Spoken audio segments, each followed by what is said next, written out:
Welcome to A Conversation with History. I'm Harry Kreisler of the Institute of International Studies. Our distinguished guest today is His Excellency Kenneth Kaunda, who was President of Zambia from 1964 to 1991. After his retirement from politics, Dr. Kaunda became very active in the NGO sector, gaining particular renown for his efforts to address the AIDS crisis and for his founding of an NGO, Children of Africa Foundation. He is being honored in California by Project Concern International. Project Concern International mission is to prevent disease, improve community health, and promote sustainable development. President Kaunda, welcome to California. Thank you very much indeed. You're most welcome. Where were you born and raised? I was born at a place called Lubwa Mission in Chinsali district, northern Rhodesia. Today's Zambia. I was born of missionaries. My father was a reverend, my mother was a teacher.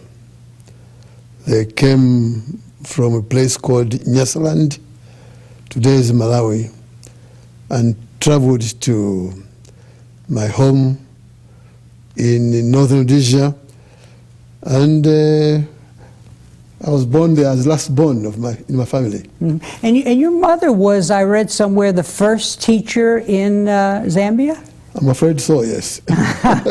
was that good for you growing up? Very good indeed. Yeah. Looking back, how do you think your parents shaped your thinking about the world? From the teaching, the two main commandments, Christ's teaching: love God your Creator with all your heart, with all your soul, with all your mind, with all your strength. We're teaching how to relate to our Creator. Then comes the second one, second commandment: love thy neighbor as thou lovest thyself. Do unto others as you would have them do unto you. These two commandments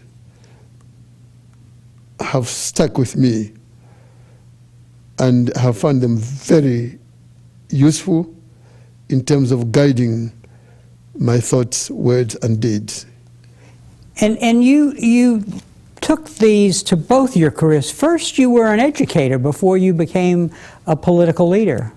Yes, I was trained as a teacher at the same school, same place, because later on my parents were joined by missionaries from Scotland, from the Church of Scotland, Presbyterian, and they built a very important institution in terms of schools, health, and so I was brought up there.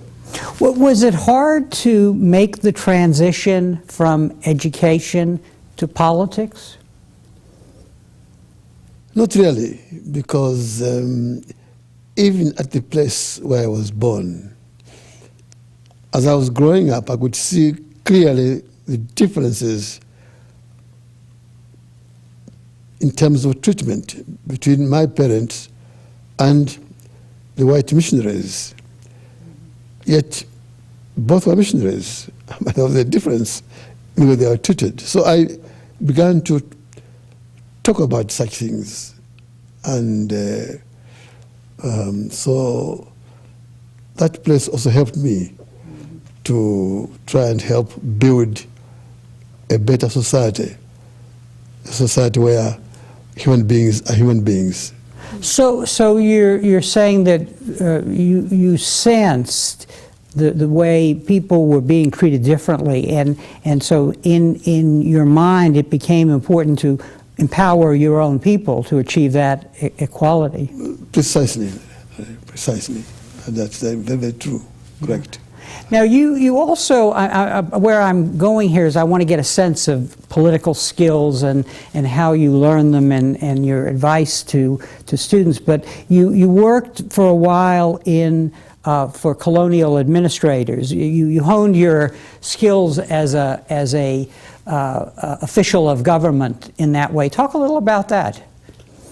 I trained as a teacher, and I worked at my school, my birthplace, as a teacher for some 3-4 years. And I left to go and look for better places, better life. And I visited Tanganyika then, Tanzania today, with 2 of my closest friends. We didn't like it. We went back home. Then I went to to Salisbury, Harare today. Again, what I found there was terrible. So I went back home and worked as a welfare officer for some few months, 9 months, and then went back to teaching. From teaching, again, I didn't like it. I went back home to do farming, cooperative farming. From there, when I was teaching now at this second time, I was already involved in politics because this was what is called the Copper Belt, a very developed area in the northern Rhodesia of our time. And there I got mixed up in politics. Mm-hmm. I never went back until I retired a few years ago. Mm-hmm. And I wonder if you could give our audience a sense of how you felt the excitement, because you are one of Africa's founding fathers. You were creating a political party which broke off from the ANC, so you were doing that ground level work, but you were also leading a national struggle for independence. Yes, that's true. As it happens, both the party which I formed after leaving the African National Congress and the African National Congress itself were both struggling against colonialism. So much as we differed in our approaches, I think it is important to relate to the fact that from time to time we still came back together, especially when we were nearing the time of our independence. We're still quite close to each other in terms of fighting colonialism in such a way that at the end we still came back together to form a government of national unity, because we had been standing for similar things, same principles, although we differed in terms of approaches. So yes, we differed from time to time, as I say, but in the end we understood and appreciated the fact that we were fighting for independence together. At a certain point in this very difficult struggle, you were actually a political prisoner. Over the years on my program, I've interviewed a number of political prisoners, Wole Soyinka, among others, and I'm curious, what was the key to survival when you were in prison? Was it the cause that kept you going, or was it the inner strength that you had learned from your parents and your religion? Well, the inner strength was there, true, but it was an instrument to fight for what we want to achieve. And therefore, the question you raise is very important, because from that, we managed to sort out what was required to be done. Mm-hmm. And once we got that, we had to find ways of how to get it. And this is we found a way of struggling against colonialism, this time British colonialism in northern Rhodesia. And once we worked out the objective, we began to work out how to get that objective. And this is when we began to mobilize now and organize the people of Northern Rhodesia. And I used to do a lot of cycling because we had no other way of doing it. Cycling, visiting villages. Bicycling, yes. Yes, bicycling, yes. One day I met a big lion on the road. All those things. Did you get his vote? He ran away from voting. So it was an exciting time, very, very difficult indeed. Tough, but it had to be done.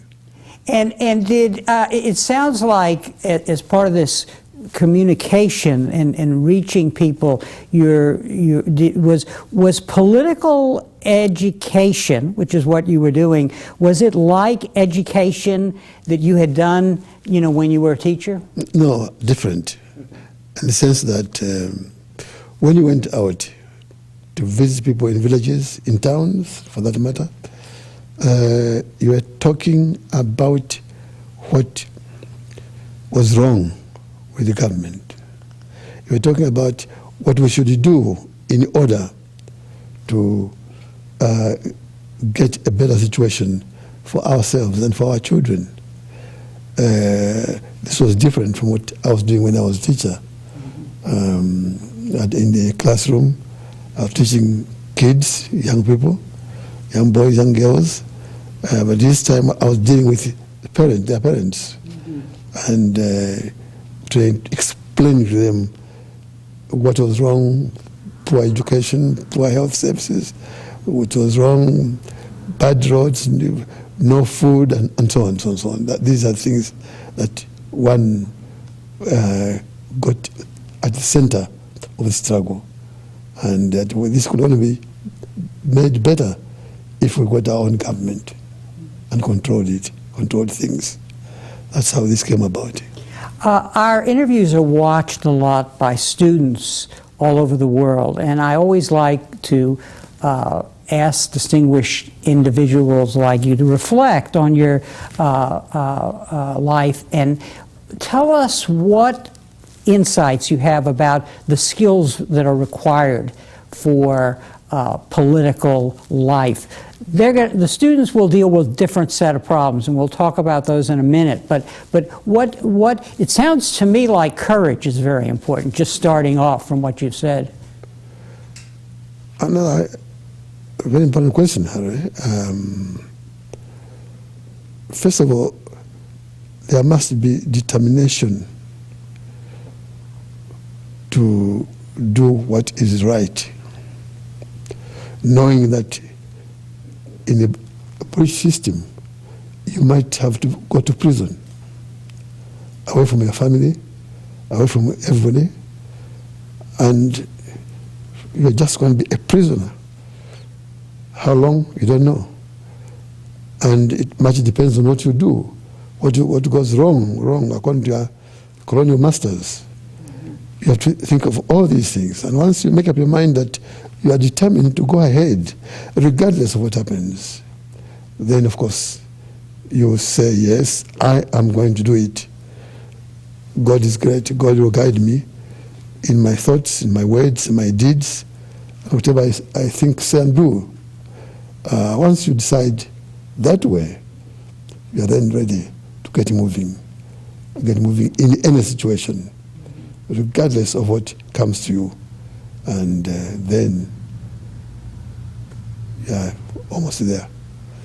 People skills must be also very important. I mean, I know that you had to deal with ethnic differences and so on. So working with people also, and how do you learn that?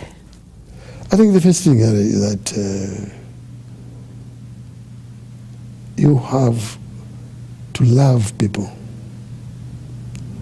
First thing, you have genuinely to have feelings of love for your people.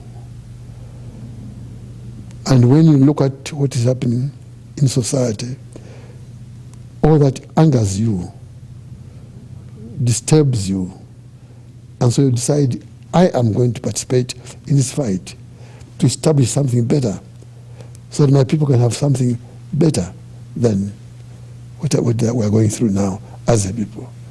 Then you ask yourself, am I ready to go to prison for my beliefs?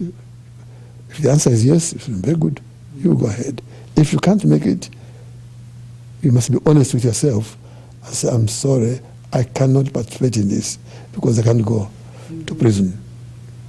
I think that's how the approach is, or was in those days. I'm sure it still is today. When you achieved independence and you took over the government, I mean, you must have had to really avoid despair, because, I mean, it's not as if, for example, the British left you a university system, an educational system in place. They didn't. You had to build it, right? Mm-hmm. Yes. When we took over, Harry, we found 100 university graduates only. In 70 years of British rule, they produced only 100 university graduates. And of these, 3 were medical doctors only. That's all we had. And so when we took over, the first thing to do was education, health services, communication, roads, and so on. And we set to work on those programs. We established what was called 5-year development plans. The first time was, of course, 18 months to buy time to build proper 5-year development plans. And we got through that period with some little success, quite good success, I must say. We were beginning new ones. And from there on, we got used to it. We understood what we were doing. We accepted as a challenge. And we built. By the time we were leaving office in 1991, we had left about more than 35,000 university graduates in various fields. It was quite an achievement. We left, now this time, many schools, primary schools,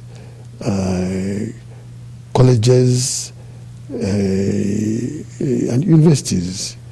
We left clinics, dispensaries in various fields, various districts of the country. We have about 53 districts.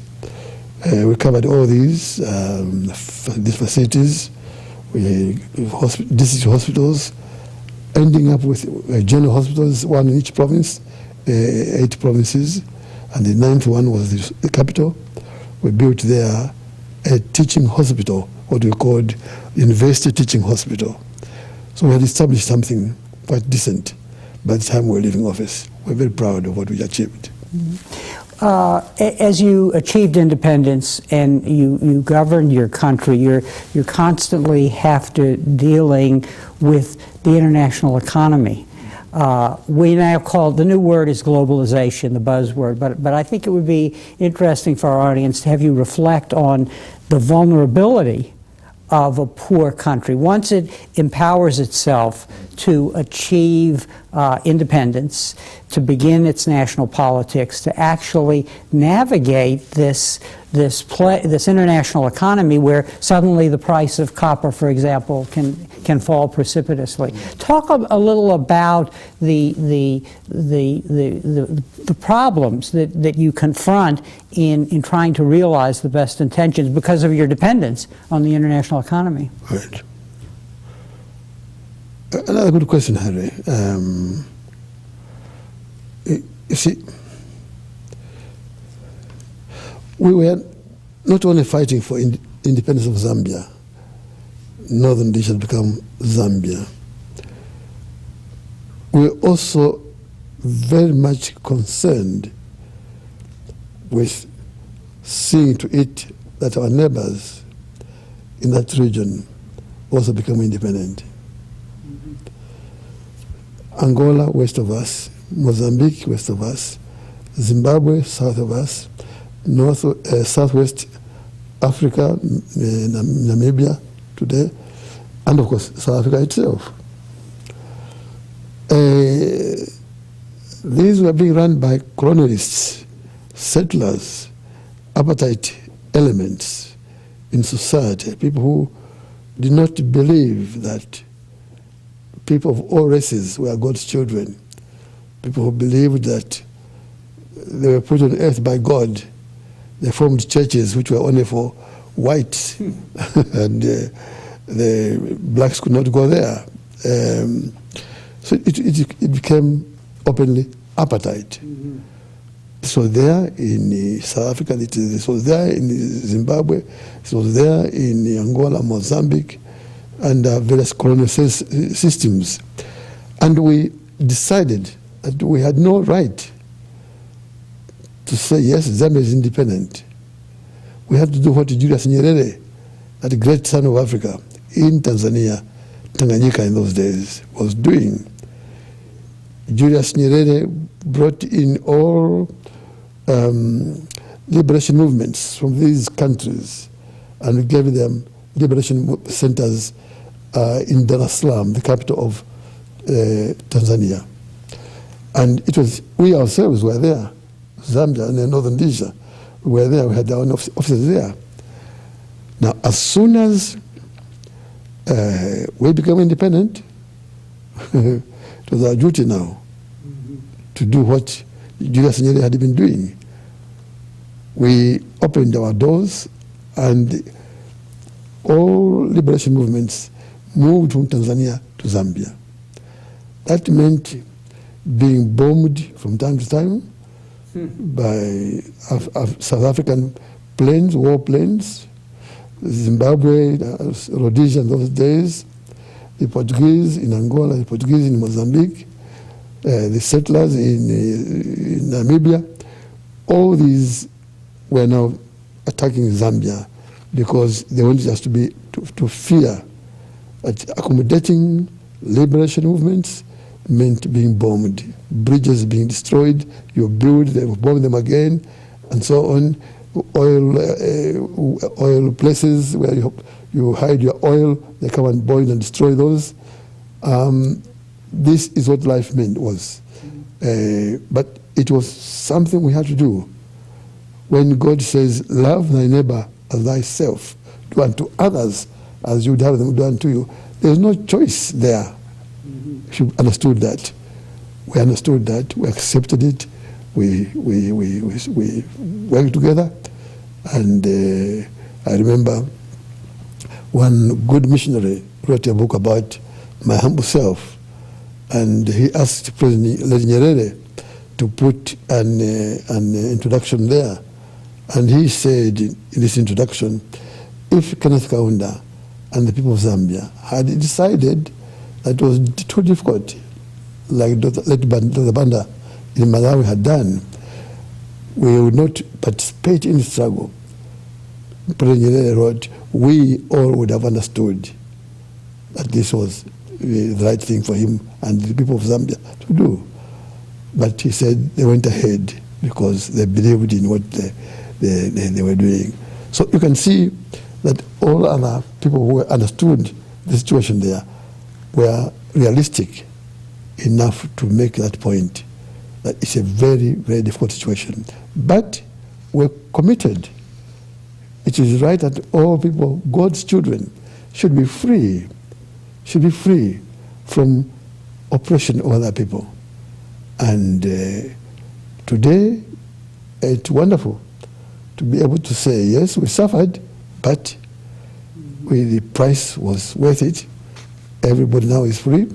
Yes, we are making mistakes, but there are all mistakes in these governments, not foreign people making them for us. So we're happy with what we did.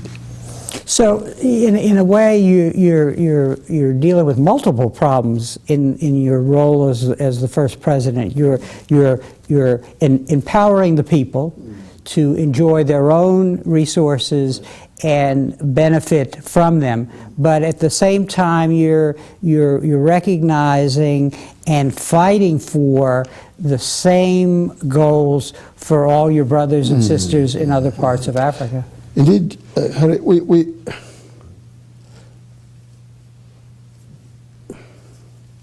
it is perhaps important to point this out, that even in countries in Europe, for example, in America,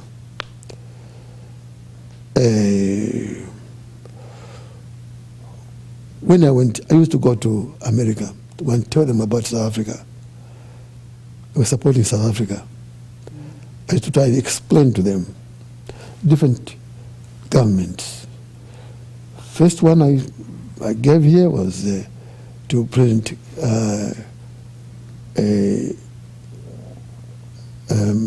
Carter, a very good personal friend of mine. Harry, that man gave me 3 days of discussions, and very sympathetic. He understood what we were trying to do, and he was saying, yes, he would help. We're going to work together, fighting apartheid.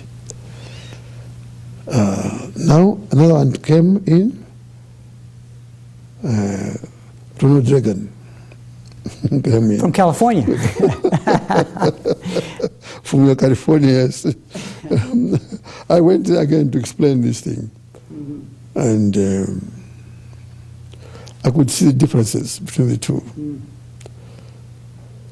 It gave me very little time, but at least I spoke to him for 1.5 hours, explaining, look, this is the meaning of apartheid to fellow human beings, and so on, so on, so on. He was listening. I thought he was listening carefully. And in the end, he said to me, Mr. President, let us do business together. That's what he said. While President Carter was listening and asking questions, what can we do here and there and there? President Reagan, all good he could say was, Mr. President, let us do business together. I think what I meant, let us do business together in South Africa or over South Africa, I don't know. But that is all I got from him. And then, of course, you have people like Bill Clinton. President Clinton is a fighter with us. When I was arrested by my own president in Zambia, after we left office, President Clinton sent a powerful message to him. Either charge him or release him. So you can see the differences between leaders. Now, we go back to your point.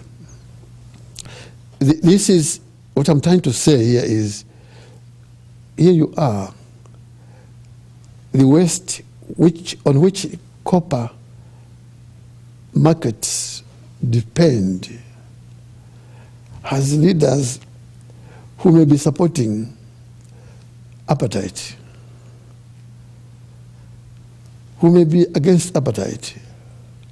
So for us, it was a tragedy when a leader who was supporting apartheid came into office in Europe. What I call my dancing partner, Margaret Thatcher, did not support our policies on South Africa. I can tell you one example. When we discovered oil, presence of oil on our soil in Zambia, an important oil company from America came to join us. They began doing wonderful things there, investing, getting ready to start exploiting our oil resources. You know what happened? They appointed somebody called a resident director in Zambia. To manage the oil. To manage the oil, exactly. Yeah. Thank you. And then one day he came to me, Mr. President, can you can I invite you, come and see what we are doing by way of exploiting oil in your own country? I said, most welcome. So I put him on my plane, the fighter, the government aeroplane. We went to a certain district. We found the military choppers there. We got into those choppers. We went to this place where the exploitation was taking place. Now, Harry, this was wonderful, really incredible. Big machines here and all over. A real development. And I was saying, thank God, thank God. Now copper and oil now will have power, real power. We'll be able to feed our people, do everything that we have been doing, even more. After a month or so, I received the shock of my life. All those machines I saw, temporary homes, were gone. I learned later that there was cooperation between the two, Ronald Reagan and Margaret Thatcher. I didn't like this talkative native president of Zambia who is talking so much about South Africa and so on, all these Zimbabwe and so on and so on. We can't feed him and his people. They paid, understand, some money, how many millions or billions, I don't know. But these people were taken out, this company of Zambia. So now what I'm saying is that when you have situations like that, your copper will only mind to a country if prices are good. But during my time, when I was talking too much about South Africa, Rhodesia, all these colonial countries, some Western countries did not like that. And so they punished me, a real punishment, by putting down the prices of copper. And by pulling out, people were going to provide a lot of money for my schools, my hospitals, and so on. So you can see the problem that we have, and I hope that someday organizations such as the World Bank, IMF, and so on will be able to perform in accordance with the requirements of the whole world, not just the developed world. What I hear you saying is that it's not just the economic constraints of a poor, small country, but it's really the political constraints that they are placed under, especially if the leadership has courage, vision.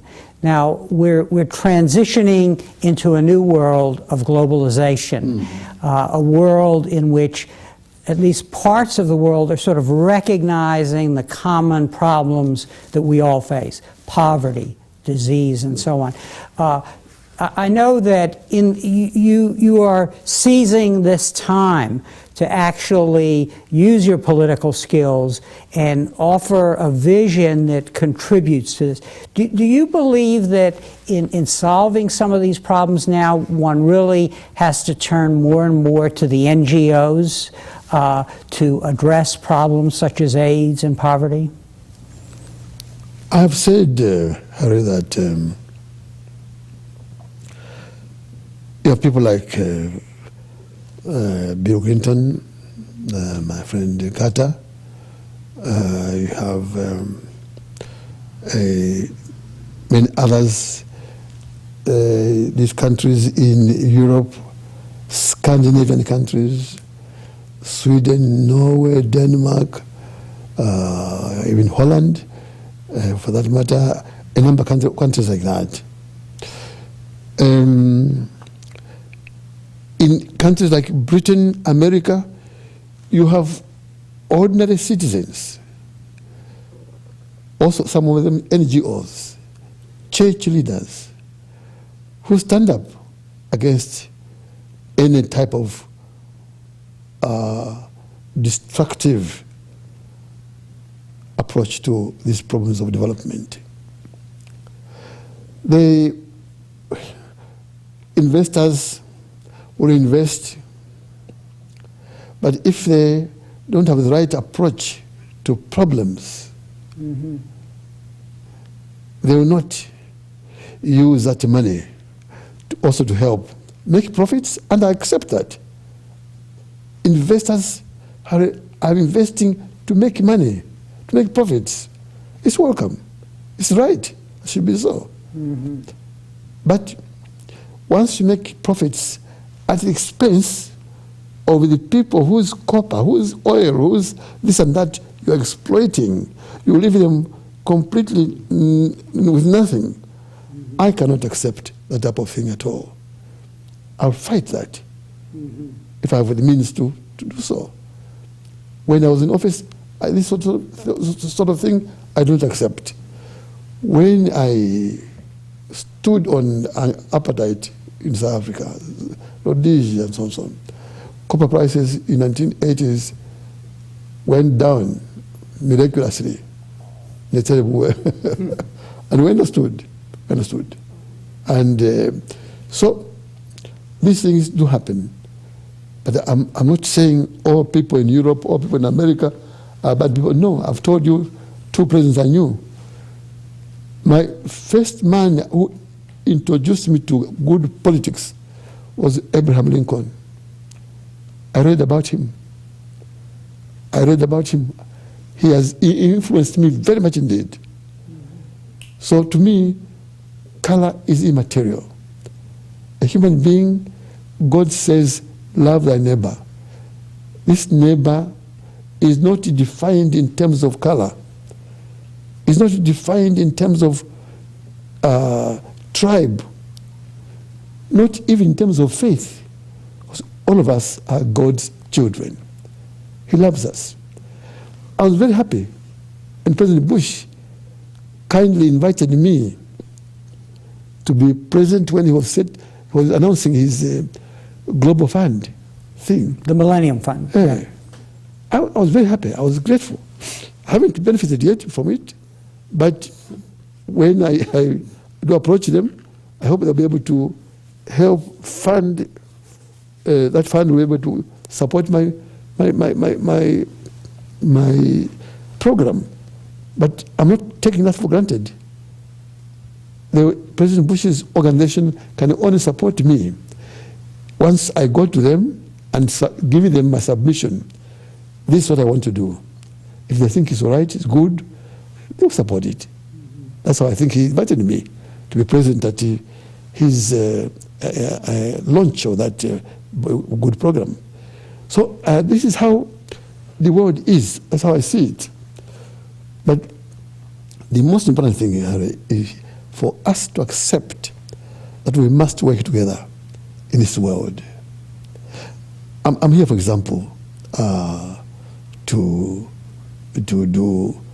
respond to a call by an important organization which has been working with us in Zambia. This is Project Concern International, precisely, which has 2 projects or several projects in Zambia. One focusing on vulnerable young people and supporting them, and the other is working with the Zambian military to fight AIDS and be educated. Yes, they do a wonderful job in Zambia, and therefore, when they kindly invited me to come and be honored, together with 30 other organizations which they are going to honor, I readily accepted that. And I thanked God that there was an organization like that which could recognize, not only recognize, but also show to the world that they were appreciative of what the humble things my colleagues and I were doing in our organization, and the other colleagues in other projects who are also 30 of them being ordered. That's a great move, I think. And we should mention you have an NGO which is focused on the same kinds of problem called the Africa Children Foundation. Yes, it's called the Kenneth Kaunda Children of Africa Foundation. We are fighting HIV and AIDS. Maybe you can see this badge here is for AIDS, fighting AIDS, Zambian flag, They are down there, and up there it's fighting tuberculosis, not yet on malaria, but we'll soon be joining. We'll be having a badge on malaria, fighting malaria also. We're doing that because we concentrate on children, because that's the future of any world, any country, any place on earth. It's the future. The future is on what we do with children. Mm-hmm. So I appreciate very much what my colleagues here who have invited me on this organization, great important organization, are doing in Zambia and elsewhere. You know, there's a continuity in our conversation, which is you're talking about the empowerment of your own people. They're realizing their national identity. The leaders of Zambia trying to navigate the international waters to help their own people. And in this new era, it almost seems like people like yourself have to bring your vision and your charisma and interface with the technical competences that might lie in the international realm to address these problems. What do we have to watch as we do this? Because we want to respect all that's been achieved by the people themselves in building their own world. But on the other hand, powers like the United States and Europe have an obligation to help. Yes, that's true. What you're saying is true. Project Concern International is a wonderful example of what you're talking about.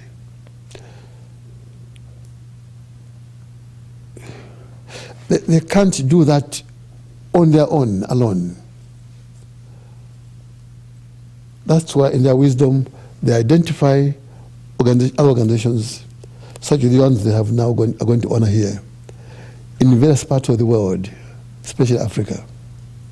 They go there, they are doing some work on their own, but they also identify people who are doing something similar or who can do something similar to what they would like to do.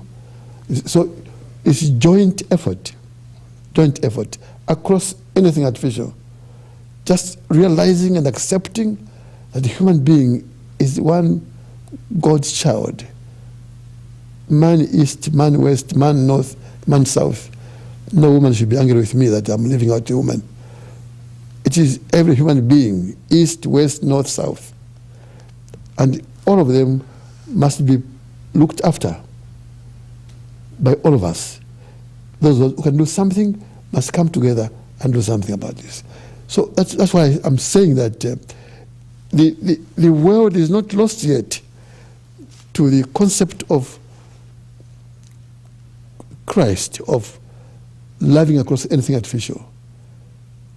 And as I said, I include faith. These neighbors could be Muslims, could be Jews, could be Hindus, could be anything else, but accept that God's children. If they need, go there. If you can help, go there and assist. This is how I see this world. So I appreciate greatly Americans, Europeans, Indians, everywhere, who can cross barriers and go out and assist where this is required. Assist fellow human beings in building today's world. Much need. Just before we came out here, we're talking about street children in Africa, in Zambia. Today, they were not there before, during our time. They were in school. They were at school. We had built schools for them. Mm-hmm. Now they don't have enough schools. So they're in streets. And this is painful. And we say now, what can we do? Hence, forming Kenneth Kaunda Children of Africa Foundation. We can't do it alone. We come here, and this organization honors me, honors 30 others. A wonderful thing to do. As we talk and you reflect on your career, I see and hear very strongly the idealism, the man of principle. but as a leader of a country and an international figure, you're also a man of politics. I'm curious, how does one, and have you over time, reconcile these two trajectories? Because they do go in different places, and the challenge is to bring them together. Is it with education? Is it with talking to people, hearing what their concerns are, and then trying to move them to a different ground? Mm-hmm. Harry, if we approached politics as a dirty game,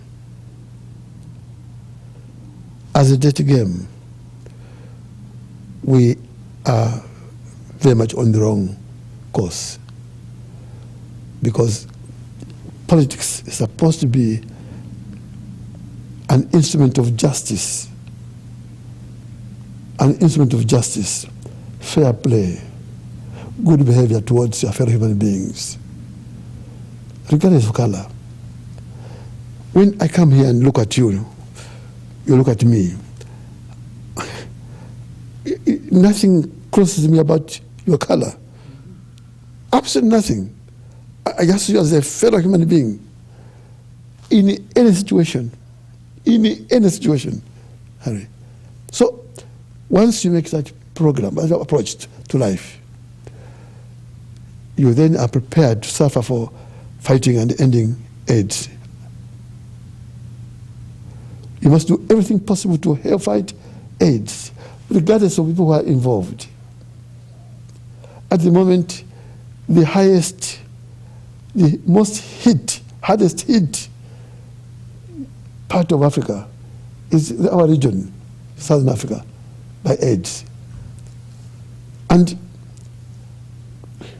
I've not stuck to my own small country and left others.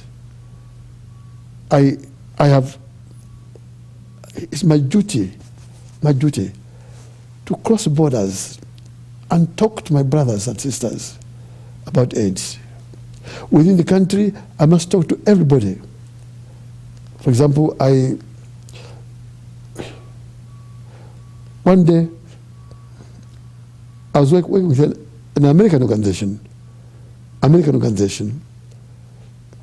They asked me whether I could help by going to get tested for AIDS. I said, of course, yes. So I got tested. And results, it was negative. But I said, Harry, even if I had been found positive, I would have made that public. And I would have continued to use it to fight AIDS. Because this stigma thing must be destroyed as part of the struggle against AIDS. And at least I'm glad to say, they tell me that my participation has helped less stigma. It's still there, needs to be fought.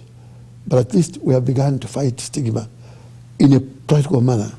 So what I'm saying is, in every field, we need to accept our role to help human development. For example, you can't fight AIDS any other way without fighting poverty, first and foremost. We must fight poverty. If we to defeat AIDS, we must defeat poverty. My appreciation, Harry, of what's happening in America, in Europe, for example, less AIDS problems there in these places because they defeated poverty. And if you look at people who are suffering mainly from AIDS in these countries, it's the poorest of the poor. So we have a duty to fight poverty in all these places. And that's why those who invest in Africa must invest, make profits, all right, it's their right. But as I said earlier, let them think of the people whom they found there, where they invested. What are they doing to help? And some of the people I worked with in my days when I was in government, before we took over control of the government, were good people. They were white, but they understood what we were doing. For example, football is a game which can be used very much to help fight AIDS. Mm-hmm. And we used it that way. These companies formed football teams in their own names. Mm-hmm. It helped. We can still do that today. Mm-hmm. It sounds like you're saying that in this new realm, in this new world, we've moved from empire, end of colonialism, nationalism, national development, now in this globalized world, that we have to have hope and faith and organize people-to-people contacts. That in some ways, just as you're no longer in government, the new playing field is really the NGOs, the people-to-people contact, always linking kind of a vision with real technical people who know how to fix things, whether it's educating the military about AIDS or helping the children who are now not in school but on the streets. Well analyzed, Harry. Well analyzed. That's exactly what my thoughts have been, are, and are going to continue to be. Because we have no other way out of our situation today. When we speak of globalization, what are we talking about? Globalization is the meaning of you understand that our world is one. And there's only one person in that whole world. Different colors, all praising God. Different tribes, different faiths, and so on. We all must accept our position, that we are all God's children. We know Him, we go to Him through different paths, if you like. But we all are His. Who are we to say, He made you white and therefore he was wrong? He made you black, therefore he was wrong. He made you brown, red. Maybe one day he'll make some green, I don't know. They will still be accepted with my mind. They are human beings, God's children. Once you accept that, across anything else, globalization will have meaning. But if we don't accept that, we have no right to play around with globalization. We have only a few minutes left, and I have one question I always like to ask distinguished individuals such as yourself. What advice, if students watch this tape and they look at your life, what advice would you give them based on your life as they prepare for the future?